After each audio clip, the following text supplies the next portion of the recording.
Hello again, friends and loyal WulffPack members. Chaos here, and welcome back to Elite Dangerous. Today we are going to be taking a look at this little beastie, the Type 10 Defender.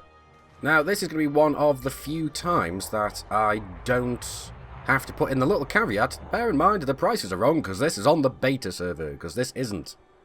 The ship itself was somewhat unceremoniously released on to the live servers, so it's been out for a little while now, and I've been meaning to get around to making this video for a little bit, but you know me, king of procrastination right now. But it is basically just a reinforced and re-outfitted Type 9. So it's had the keelback treatment the same way as the Type 6 had. But overall, I do think this looks like a rather menacing little beast, even if the spoiler at the back is the is the source of some controversy. But I don't mind it at all. But anyway, let's get inside and have a look at what makes this ship tick. First of all, what we're going to do is have a look at the hardpoint setup.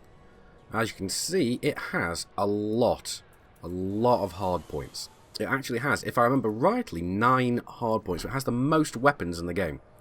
We've got 3 mediums, 2 on the top and 1 underneath.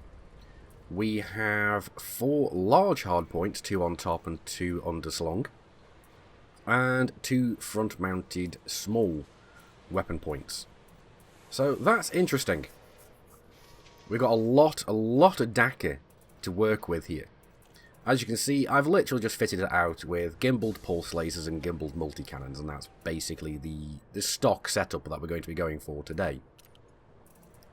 Because, as aforementioned, we're going to be dealing with this just completely stock bar the weapons.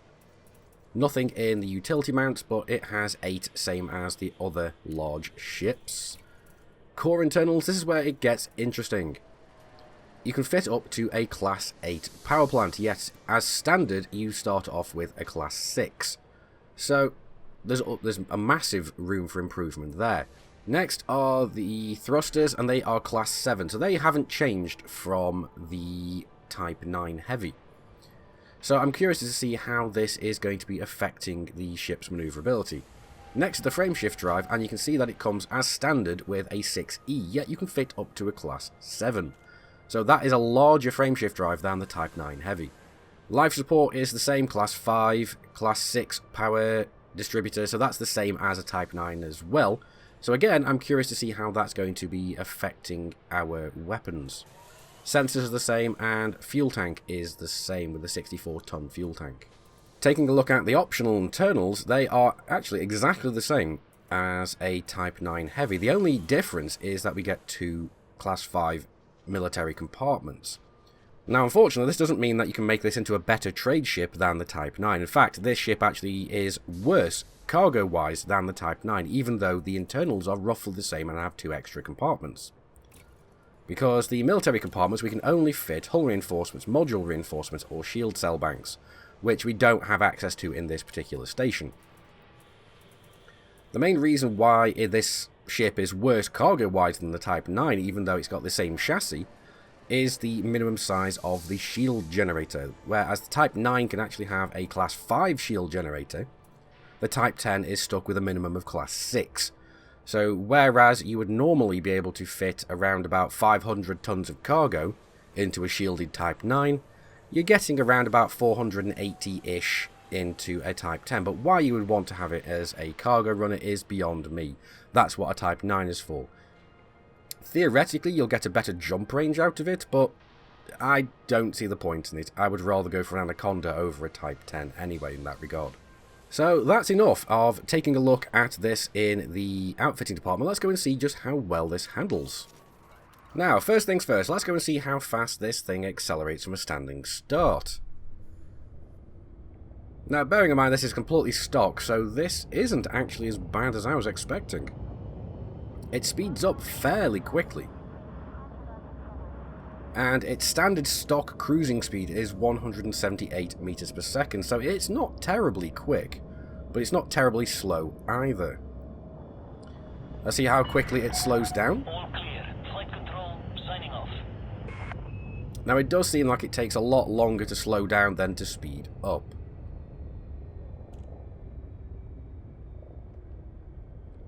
And we're just about done. There we go. So, time for a boost.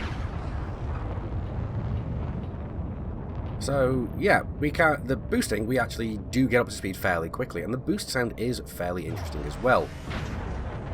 Now, I'm curious as to what our maximum boost speed is actually going to be. Fully stock, it looks like around about 218 meters per second. So, next thing to know is how well is this thing going to turn?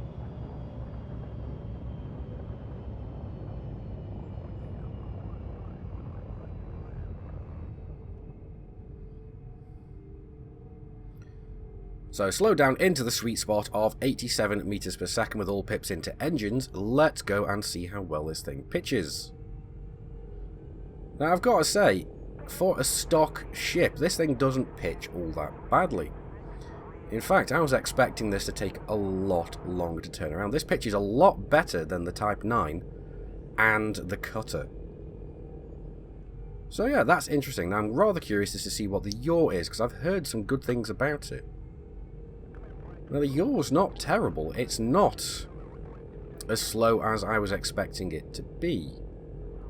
Now, the next thing I want to know is how well this thing is going to handle a flight assist off turn. So, let's go and give that a go. Flight assist off.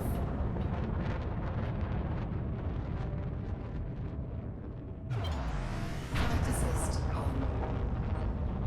I've got to say, it's not terrible, especially for a stock ship. I'm actually marginally impressed here. So now, the next thing we want to know is, where can we go and find something to shoot at? Now, normally I would go for a hazardous resource extraction site just so we could have no police, but this is the only one I've been able to find so far. But I've got to say, I'm not disappointed considering it's an ice ring, so that is awesome. And we do have an assault ship. Straight off the bat, hopefully this thing is going to be wanted. And it is indeed. So, as always, let's try something a little bit more crazy. No pips into shields because I'm just that kind of idiot. Under attack. Look at that. Oh no, our shields are already down. Shields offline. And we can already see right now why it's not a good idea to bring a stock Type 10 out into a resource extraction site. Yeah, just look at how we're trying to keep up with this assault ship. And although it might be difficult to keep up with this ship maneuver-wise, it's definitely not hard to keep up with it damage-wise. As soon as we get the guns pointed at our target, we really bring the pain.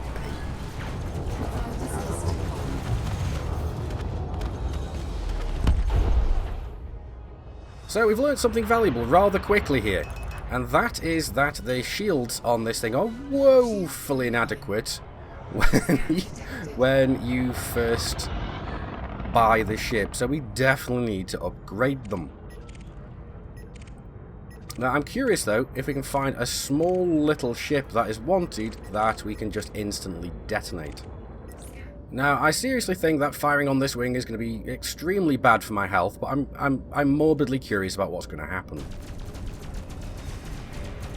Target shields offline. So shields are down. Under attack.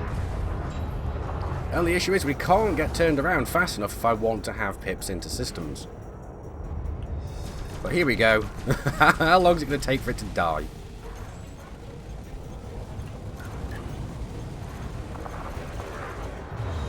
Longer than I was expecting, I'll be honest. Target shields online.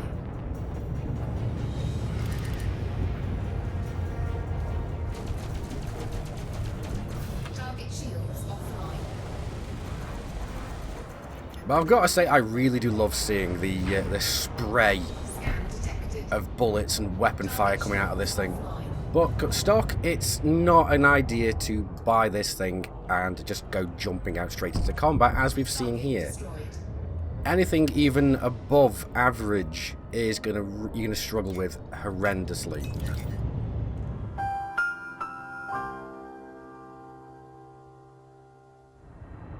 So overall, I really do not recommend trying to fly this thing stock. It is surprisingly agile for a large ship, especially when it's stock, but I would recommend sinking some credits into this to get it closer to A-rated. But that's what we're going to be doing next time around. So we are going to be modifying this up and just seeing how deadly we can make it. So that's going to be it for this video. I do hope you guys have enjoyed it. Like the video if you've liked it, dislike it if you didn't. Let me know what you thought of this and how I handled it down in the comments. Tell me how badly I suck, please do. But anyway, I've been Commander Chaos Wolf from Sci-Fi Gaming. You guys, as always, have been epic. I will see you soon. Until next time, my fellow commanders, keep flying and stay shiny.